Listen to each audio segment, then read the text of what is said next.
নমস্কার বন্ধুরা, কেমন আছো সবাই? আশা করছি সবাই খুব ভালো আছো, আর আমিও খুব ভালো আছি। দেখো, সকালবেলায় চা খেয়ে নিয়ে সবার আগে আমি ভাত বসিয়ে দিচ্ছি। আর এদিকে চালটাকে ধুয়ে নিয়ে আমি যখন ভাত বসাই, ভাতের জলটাকে আগে গরম করি না। ভাতের জলটা চাপিয়ে দিয়েই চাল দিয়ে দিই, অথবা চাল জল একসঙ্গে বসিয়ে দিই। জল ফুটে গরম হতে হতে ততক্ষণে চালও অনেকটা ফুটে যায়, সেই জন্য আমার কাছে এটাই সুবিধা মনে হয়। আর ডালটাকেও ভালো করে ধুয়ে ডাল করব। আজকে সবজি দিয়ে ডাল করব। সবজির মধ্যে মূলো দেব আর লাউ দেব। আমার হাজব্যান্ড সবজির লাউ খুব পছন্দ করে। আর এই যে মহাপ্রভুর ভোগ রান্না হয়েছে, যে খিচুড়ি, লাবড়া, পায়েস, চাটনি, তো এগুলোর জন্য অনেক ওভেন রয়েছে। কারণ প্রথমে 2টো ওভেন আনা হয়েছিল, ওভেন দুটো নষ্ট ছিল, তারপরে আরও ওভেন আনা হলো, সেই জন্য অনেক ওভেন। তো সব জিনিস নিয়ে গেছে, আর এগুলো এখন একটা টোটো গাড়ি করে আমার হাজব্যান্ড এগুলো দিয়ে আসবে, যার বাড়ি থেকে আনা হয়েছে। অর্থাৎ যে রান্না করে, রান্নার কন্ট্রাক্ট নেয়, তার বাড়ির থেকে এগুলো আনা। আর আজকে জামা কাপড় ধোয়ারও অনেক রয়েছে, তো একদিনে শেষ করতে পারবো না। বাড়িতে কোনো একটা অনুষ্ঠান হলে কি হয়, ওই আগের দিন, অর্থাৎ আগেও ধোয়া কাচা হয়, তারপরেও ধোয়া কাচা। জামা কাপড়ও হয় বেশি পরা, তারপরে শাড়ি থেকে শুরু করে বিভিন্ন রকম পোশাক, প্রত্যেকের পোশাক পরা হয়। আমি এই দেখো, এই শাড়িটা পরেছিলাম সকালবেলায় স্নান করে। প্রথমে স্নান করে একটা নাইটি পরে নিয়েছিলাম, নতুন নাইটি। তারপর পরেছি এই শাড়িটা। এই শাড়িটা খুলে তারপর ওই যে সাদার মধ্যে লাল পাড়ে যে শাড়িটা কিনেছি সেটা পরেছিলাম। আর আমার হাজব্যান্ডকেও দিয়েছিলাম সাদা রঙের একটা পাঞ্জাবি, তো সেটা থাকলো। আর বেড কাভার 2টো তুলে রাখলাম।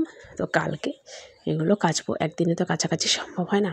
তো মেয়েও কুপি ড্রেস পরেছে, তার মধ্যে আরও অনেক জামা পরেছে, ছেলেও পরেছে বৃন্দাবন থেকে ওর পিসি যে জামাটা এনে দিয়েছে সেটা।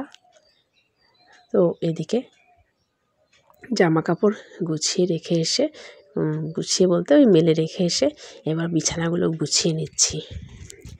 একদম সকাল থেকে বেলা মোটামুটি 1টা থেকে 2টোর মধ্যে আমি এক নিঃশ্বাসে সমস্ত কাজ করব, করে একদম স্নান সেরে আসব। কোনো দিন সকালবেলায় করি। আসলে যদি তাড়াতাড়ি উঠি তো সকালে স্নান করি, আর যদি দেরি হয়ে যায় তাহলে বাসি জামা কাপড় পাল্টে নিই, হাত মুখ ধুয়ে নিই, তারপর আমি কাজ করি। কারণ এদিকে আবার চায়ের জন্য হাজব্যান্ডের আবার তাড়া, ওকে 1 কাপ চা বানিয়ে না খাইয়ে দিলে ততক্ষণে শান্তি নেই। তো এই দেখো, এই চশমাটা আমি নতুন নিয়েছি, আগের চশমাটা আমার ছেলে ভেঙে দিয়েছে। তো চশমাটা কেমন হয়েছে জানিও। তো এই চশমাটাই আমি বানিয়ে আনলাম। মানুষের জীবনের সঙ্গে কত কিছু পরিবর্তন হয়ে যায়। চশমা জিনিস যখন নাকি কেউ চশমা পরে, তখনই মনে হয় যে না, ও একটু বয়সের দিকে যাচ্ছে। সত্যি মানুষের এখন তো বাচ্চাদের অনেক সময় অনেকের চোখের পাওয়ার একদম কম, সেই জন্য চশমা ব্যবহার করে। তো আমারও মোটামুটি ছেলের জন্মের পর থেকেই আমার চোখের সমস্যা হচ্ছে, পাওয়ারটা কমে গেছে, সেই জন্যই চশমা নেওয়া। আর এদিকে দেখো, ছেলে এই যে রং নিয়ে আঁকিবুকি করছে। ওর দিদির যে কতগুলো রং থাকে সেগুলো ওকে দিয়ে দেওয়া হয়, যেগুলো লাগে না তো সেগুলো পুরোনো খাতার মধ্যে এভাবে আঁকিঝুঁকি করে। অনেকটা রং চেনেও, অনেক কালারই ও এখন মোটামুটি চেনে। এই টেডি বিয়ারগুলো অনেক বাচ্চা এসেছিলো, বাচ্চাগুলো এখানে ওখানে ছড়িয়ে ছিটিয়ে খেলছিল। তো বললাম খেলুক, ঠিক আছে। তো এখন এগুলো গুছিয়ে রাখি। আর এই যে এগুলো ডাস্টিং করে নিচ্ছি, ধুলোবালি তো পড়ে যাচ্ছে। আর এই যে ফাল্গুন মাস পড়েছে, এখন অনেকটাই ঠান্ডা কম।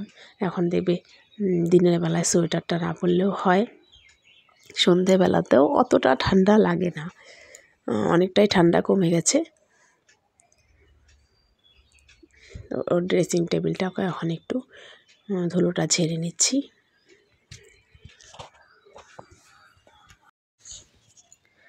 আর ছেলেকে ওইদিকে আঁকিবুকি করতে দিয়ে আমি এদিকে কাজগুলো টুক করে সেরে নিচ্ছি। এগুলো স্নান করলে আর করা হয় না। লেড না রেড, আচ্ছা ঠিক আছে, পরে শিখে যাবে। এটা আচ্ছা, এটাও ঠিক আছে। এটা অরেঞ্জ। আচ্ছা, এটা পার্পল। না, পার্পল না। এটা কি? ব্রাউন। ব্রাউন, ঠিক আছে, ওকে, গুড। আর কালার কোথায়? এ কটা কেন কালার নাই। করছো? ড্রয়িং করছি। ড্রয়িং করছো? কি ড্রয়িং করছো? কি ড্রয়িং করছো? একটা কিছু ড্রয়িং করো। ওকে, টু লিখে পাখি ড্রয়িং করা দেখিয়ে দিচ্ছিলাম একদিন, তো ওটাই ও চেষ্টা করছে। ওই টু লিখছে, টু লিখে পাখির ঠোঁট কান যা খুশি দেওয়ার চেষ্টা করছে। তো এভাবেই বাচ্চাদের শেখাতে হবে। তো এই একটা নিচের তাকে আমি আসনগুলো রাখি, আর এখানে বেশিরভাগ মেয়ের জামা কাপড় আর দু একটা সেদিক জামা কাপড় রাখা হয়। আমি এখন শুধু চিন্তা করি শীতকালটা কবে যাবে। আমি শীতের জামা কাপড় না তুলতে পারলে আর হচ্ছে না, কারণ এত জামা কাপড় ভাঁজ করা, ধোয়া কাচা, পরিষ্কার করা, মানে এটা একটা বাড়ন্ত কাজ, যার জন্য সময়টা খুব কম পাই। তবু অনেক কিছু কেচে রেখেছি, তবে ভালোভাবে তোলা হয়নি। যাক, ভিডিওটা করছিলাম তো ছেলে এদিকে মোবাইলটা দেখে ফেলেছে, তো এই ভিডিওটা আর করা হয়নি। তো এই গাছটা দেখো কত সুন্দর হয়ে যাচ্ছে, আর এদিকে অ্যালোভেরা গাছের মধ্যে অনেক আগাছা হয়েছে, সেগুলো পরিষ্কার করে দিচ্ছি। ছাদে আসলেই আমি ওদের সঙ্গে এগুলো করি, ওদেরকে একটু যত্ন নেওয়ার চেষ্টা করি। এই গাছটা একটু দূরে সরিয়ে রেখেছিল, ওই অনুষ্ঠান হয়েছিল যখন, তখন। আর ওই দেখো একটা তুলসী গাছের নিচে এই দুটো গাছ বুনেছিলাম, দেখছি বাহ ভালো বড় হয়ে যাচ্ছে। আর এটা হচ্ছে এই কালো তুলসী গাছটা আমার খুব প্রিয়, মনে হয় যেন কৃষ্ণ ঠাকুর বাঁশি হাতে দাঁড়িয়ে আছে। আর এই সাদা তুলসীটাকে রাধা তুলসী এটা। তো ওই দুটো তুলসী গাছই আমার ছাদে রয়েছে, খুব সুন্দর। তো যাই হোক, এখন আমি জামা কাপড়গুলো তুলে নিই। অনেক জামা কাপড় এদিকে কাজ করতে করতে অনেক জামা কাপড় শুকিয়েও গেছে, এগুলো কিছুটা ভাঁজ করে নিই, যেহেতু হাতে অনেকটা সময় রয়েছে। তাহলে সমস্ত কাজ সারার পরে আমি একটু নিশ্চিন্ত রেস্ট করতে পারবো। তো আমার ভিডিওটা যারা এই পর্যন্ত দেখছো, যারা অলরেডি আমার সাবস্ক্রাইবার রয়েছে, তাদের তো অসংখ্য ধন্যবাদ। আর যারা আমার চ্যানেলটাকে এখনও সাবস্ক্রাইব করনি, তাদের প্রতি আমার একান্ত অনুরোধ, তারা আমার চ্যানেলটাকে সাবস্ক্রাইব করে দিয়ে আমার পাশে থেকো, আর বেল আইকনটিও প্রেস করে রাখো, তাহলে তোমাদের কাছে নোটিফিকেশান পৌঁছে যাবে। আর একটা লাইক করতে ভুলো না, তোমাদের এই একটা লাইক আমাকে ভিডিও বানাতে অনেকটাই অনুপ্রেরণা দেয়।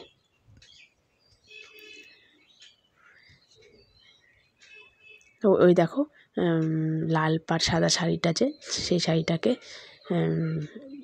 একটু জল কাচা করে দিয়েছিলাম, তো এখন এটা ভাঁজ করে নিচ্ছি। শাড়িটা তোমাদের সঙ্গে শেয়ার করা হয়নি, আসলে আগের দিনই এনেছি, এতটা ব্যস্ত ছিলাম যে ভিডিও করব হয়নি। এই হচ্ছে আঁচলটা।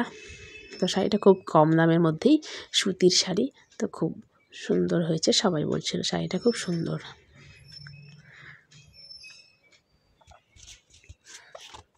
আর এদিকে মেয়ের ওই দেখো, এটা হচ্ছে গোপী ড্রেস, ওর ঠাকুরদা ঠাকুমা ওরা নবদ্বীপ থেকে নিয়ে এসছে, ও এটা পরেছে, আর এটা গুছিয়ে রাখছি। তো একে একে এবার নাইটিগুলো আলনাতে গুছিয়ে রাখি।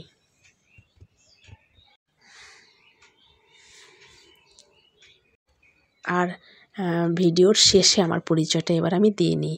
আমি শিপ্রা। তো আজকে হচ্ছে সোমবার, 17ই ফেব্রুয়ারি। তো আমার এটা ব্লগ চ্যানেল। আমার এই চ্যানেলে আমার ভিডিওগুলো সবাই দেখো, আর কেমন লাগে অবশ্যই কমেন্ট সেকশনে জানিয়ে যেও। তো এইদিকে আমার আলনা গোছানো হয়ে গেছে, জামা কাপড়ের একটাও গোছানো হয়ে গেছে, আর এবার হয়ে গেছে সন্ধে দেব, সেই জন্য মেয়েকেও নিয়ে এসেছি। তো গুরুদেব আবার সন্ধে দেওয়ার নিয়মটা সুন্দর করে বুঝিয়ে দিয়েছে। সন্ধে দেওয়ার সময় ঠাকুরকে যে আমরা আরতি করি, পুজো দেওয়ার সময় সবার আগে গুরুদেবকে ফুল জল দিয়ে প্রসাদ দিতে হয়, তারপর পঞ্চতত্ত্ব অর্থাৎ মহাপ্রভু ভগবান শ্রী চৈতন্যদেব, তারপর আমাদের ভগবান শ্রীকৃষ্ণ। তো আরতির বেলায় সবার প্রথমে কৃষ্ণকে আমরা আরতি করব, তারপর পঞ্চতত্ত্ব অর্থাৎ মহাপ্রভুকে আমরা আরতি করব, তারপর হচ্ছে আমাদের গুরুদেবকে আরতি করব। তো আজকের ভিডিওটি এই পর্যন্তই, দেখাবে নতুন একটি ব্লগে।